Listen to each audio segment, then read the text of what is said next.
Oke Mas ya, saya ulangi sebagai lanjutan yang tadi. Em, kita sudah membuat sirkuit, dua sirkuit self holding. Saya ulangi bahwa kita punya kepentingan menggunakan PLC ini untuk mengaktifkan sebuah motor. Misalnya motor 3 pas, di mana motor 3 pas itu dia bisa kita kendalikan untuk berputar forward dan reverse atau searah jarum jam. Kemudian juga bisa kita kendalikan untuk berlawanan arah jarum jam bergeraknya. Dengan cara apa? Mengubah wiringnya. Ya. Wiringnya itu tidak perlu kita ubah secara langsung, kita sudah bisa kendalikan menggunakan kontaktor. Nah, tugas kita sekarang mengendalikan kontaktor tersebut. Kontaktor satu kita pakai untuk forward dan kontaktor satunya atau kontaktor dua kita pakai untuk reverse misalnya. Nah, kontaktor itu bisa kita aktifkan kapan dia menjadi close, ya, kapan dia bisa mengaktifkan motor itu dengan cara men-trigger coil A1 A2-nya ya. Ada coil di situ kita trigger. Nah, coil itu nanti akan keluar sebagai terminal A1 dan A2 untuk beberapa kontaktor yang sudah pernah kita gunakan. Nah, di kontaktor 1 kita men-triggernya dengan men-trigger A1 A2, di kontaktor 2 juga kita akan men-trigger dengan A1 A2. Nah, tugasnya PLC, output PLC di sini alamat 100.03 akan kita pakai untuk men-trigger kontaktor 1 dan alamat 100.04 akan kita pakai untuk men-trigger kontaktor 2. Nah, namun demikian kita harus ketahui bahwa untuk mengaktifkan motor itu bergerak forward dan reverse, kita tidak boleh mengaktifkannya secara bersamaan. Maka kita harus aktifkan masing-masing. Kalau misalnya sedang aktif forwardnya, maka kontaktor 2 yang kita pakai untuk reverse tidak boleh bisa aktif. Caranya dengan bagaimana? Dengan kita membatasi atau membuat interlock. Ya. Kita membuat interlock. Yang pertama misalnya, sebagai contoh kalau kita tidak menggunakan interlock, maka alamat 05 ketika kita aktifkan, saya ulangi, alamat 05 ini kalau kita aktifkan, maka kontaktor 1 aktif, alamat 06 kita aktifkan, kontaktor 2 juga akan aktif. Kalau seperti ini, short circuit, pasti akan hubung pendek atau konslet. Maka tugas kita adalah memastikan supaya salah satu saja yang aktif dengan cara membuat sirkuit interlock. Kita ubah, ya, kita lepas walk online-nya. Caranya bagaimana? Kita pakai alamat 100.04 ini sebagai penghambat alamat 100.03. Jadi aktifnya 100.04 kita pakai sebagai penghambat aktifnya 100.03 dengan cara memanggil 100.04 ini sebagai normally close kontak atau NC kontak pada sirkuitnya 100.03. Nah, ini adalah interlock untuk membatasi 100.03 aktif. Nah, begitu pula ketika 100.03 aktif, 100.04 tidak boleh aktif, maka kita panggil 100.03 menjadi penghambatnya 100.04. Sekali lagi, normally close kontak 100.03 kita pakai untuk menghambat 100.04. Sekarang kita simulasikan. Jadi ketika kita ingin mengaktifkan alamat 100.03 atau kontaktor 1 atau kontaktor forward, kita akan aktifkan dengan cara menekan tombol 0.05. Nah, pada saat motor itu sedang bergerak forward, kita coba untuk mengaktifkan kontaktor reverse. Maka yang terjadi tidak bisa. Berhenti sampai di sini. Lalu bagaimana kalau kita ingin membuat motor itu bergerak reverse? Kita harus menonaktifkan dulu atau memutus dulu aliran ke kontaktor 1 dengan menekan tombol off interlocknya.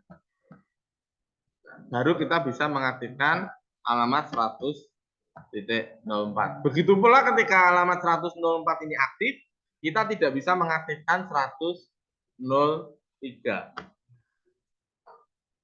Nah, ini adalah satu contoh sirkuit interlock 2 rang ini. Bisa dipahami ya?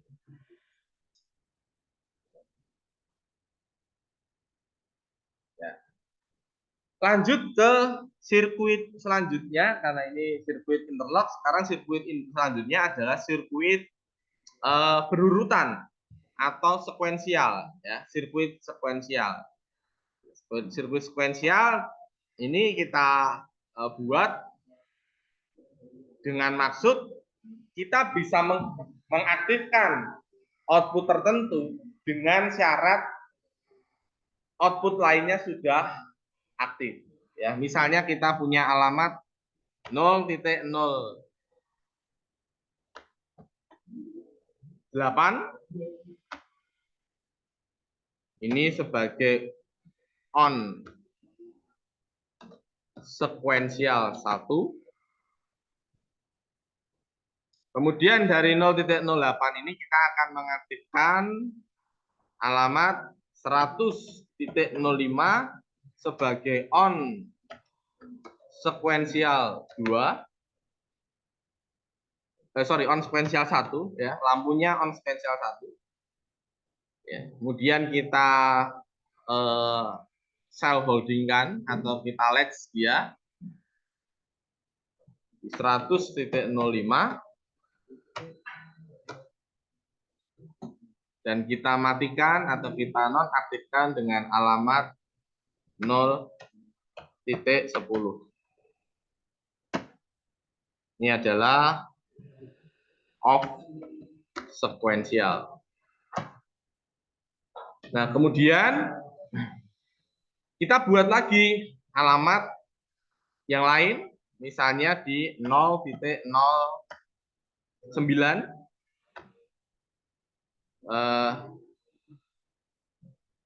sebagai on sekuensial 2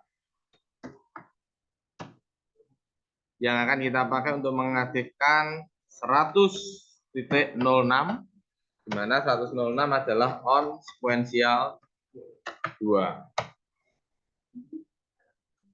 Kemudian ini juga 106, kita panggil lagi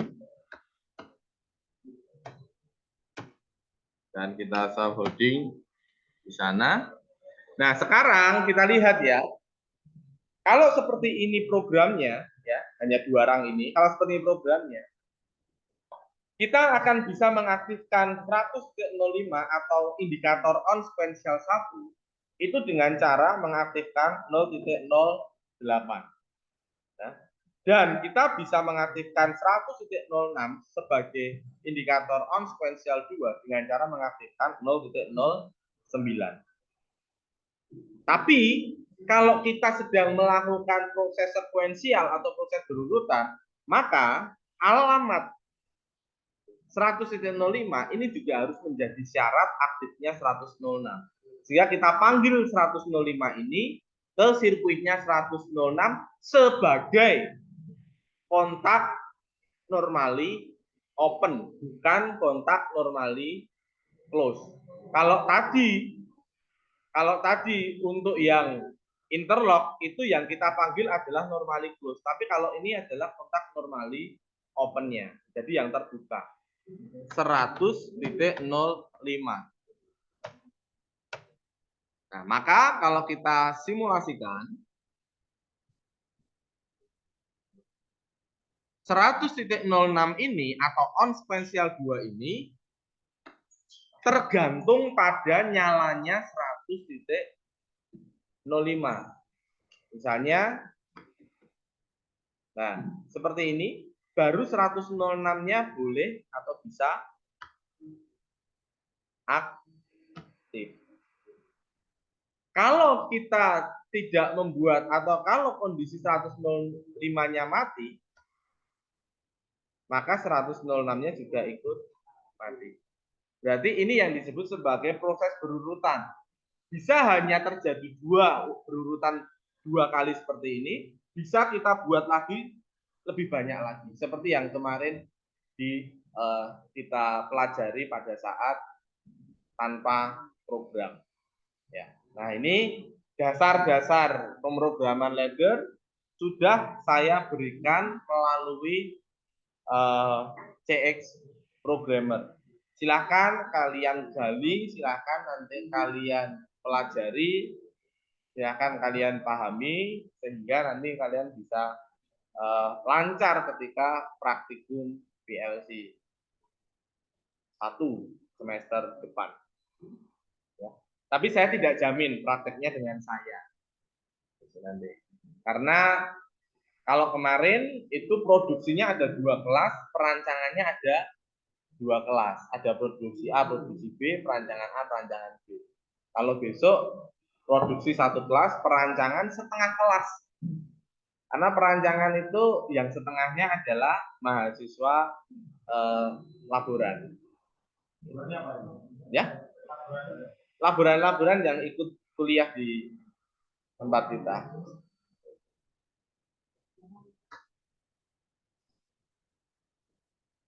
Oke, ini untuk sirkuit dasar. Masih ada waktu, kita akan masuk ke pengenalan instruction. Ya, kita masuk ke pengenalan instruction. Kita tutup dulu. Tidak hilang ya.